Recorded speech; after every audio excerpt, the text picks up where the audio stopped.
So Elden Ring Nightreign is only about 4 or 5 days away now. This is a game I've been beyond excited for ever since they announced it, and especially after I got to play it back in Feb, I've been even more excited for it to finally launch. Today, as we always do for each new launch here on the channel, I'm going to be running you through each edition of Elden Ring Nightreign to help you decide which edition is the best for you. Now, starting off with the boring basics as we always do, just to get them out of the way, the game is obviously launching on May 30th, so not too far away now, and it is actually launching on essentially all platforms other than the Switch, so that is previous gen as well, those being PC, PS4 and PS5, as well as the Xbox One and Xbox Series X and S. So that's pretty good for those of you who are still on previous gen. What I will say is that I have a feeling it probably won't run very well on previous gen. The version I played was on the PS5 and it ran really well, but even then there were still some frame drops, so I'd imagine on the PS4, for example, it probably will have some stability issues, which is a shame, but in saying that, it's still great that those who are still on previous gen will be able to play it. Now, getting stuck into each of the different editions of this game, there are actually 4 different editions, those being the Standard Edition, the Deluxe Edition, the Seekers Edition, as well as a Collector's Edition too. Now, something quickly worth noting that isn't actually an edition, so I was nearly going to not throw this in here. There is also a statue you can get. This doesn't actually come with the game itself, so like I said, this isn't really an edition. It's essentially like the Collector's Edition, but just you don't get the game with it, so I thought I would throw it in there anyway. You can actually just buy a statue of Wilder's helmet, so this is just on the Bandai Namco store with all of the other stuff. Like I said, just keep in mind, if you buy this, it doesn't actually come with the game, but yeah, I thought I would throw that in there anyway. Now, starting off with the Standard Edition, this one comes in at $39.99 USD, so obviously this game is a little bit cheaper than a regular video game these days, which is always good to see. Now, for the Standard Edition, obviously this just comes with just the base game, and it does have a pre-order bonus, which I should say goes for all of these editions as well. If you pre-order any of them, you will get this bonus, but the pre-order bonus is essentially just an exclusive bonus gesture that you can do in the game, essentially in a emote. And so honestly, it might not be worth pre-ordering this one. It's not like you're really missing out on anything if you don't pre-order, because that is, I'm not going to lie, a pretty boring pre-order bonus. On top of that too, seeing as it is predominantly a multiplayer game, there is a chance there are going to be like server issues and stuff. So it might be the type of game that is actually best to wait maybe for the first weekend to pass and buy it in the next week. And therefore, again,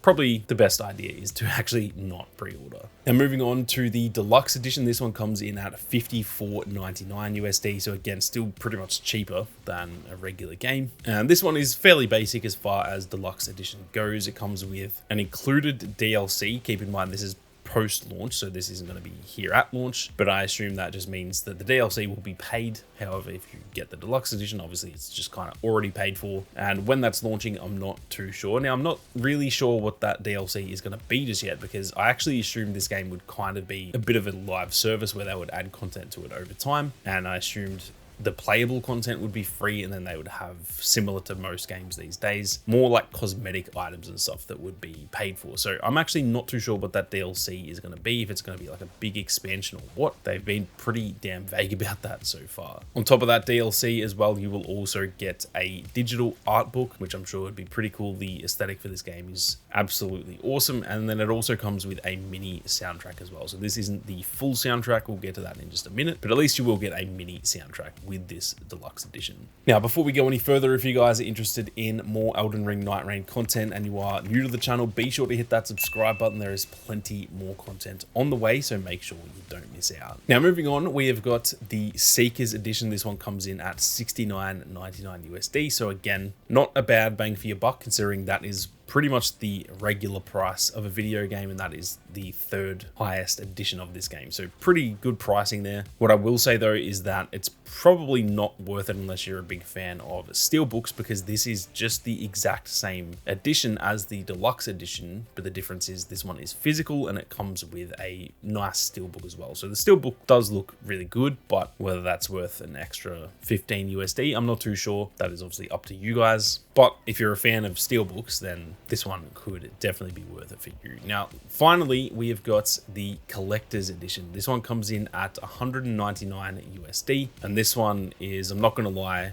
very tempting. I actually nearly bought this myself. Now, obviously it comes with just everything in the previous editions. The difference is this one also comes with the full digital soundtrack, not the mini soundtrack. So this will have all of the score that is involved in the game included.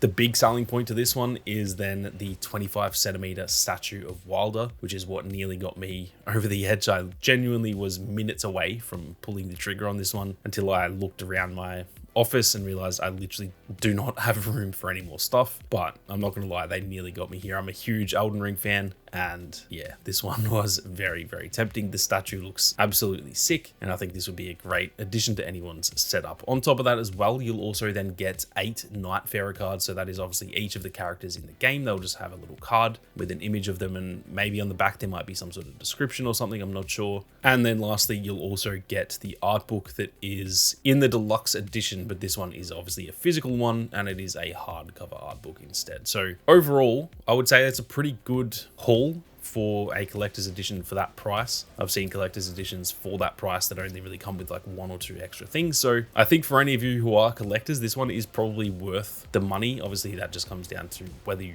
are a collector, whether you think spending this much money on a game is worth it or not. But like I said, I was very close to getting this one myself, so it's pretty hard for me to say that this one isn't worth it. But that is it for each and every edition of Elden Ring Nightreign, guys. I'm keen to hear all of your thoughts down below. Let me know which one you guys are thinking of getting. For me, honestly, I'll probably go with the deluxe edition just because I know that I will eventually be playing the DLC as well. But with that being said, if you're not too sure if you'll like this game, the standard edition is probably the best bang for your buck because that is still obviously very cheap and you can always get that DLC later on down the line. But let me know down in the comments section. And with that being said, thank you all very much for watching. You guys have a great day and I'll catch you all in the next one.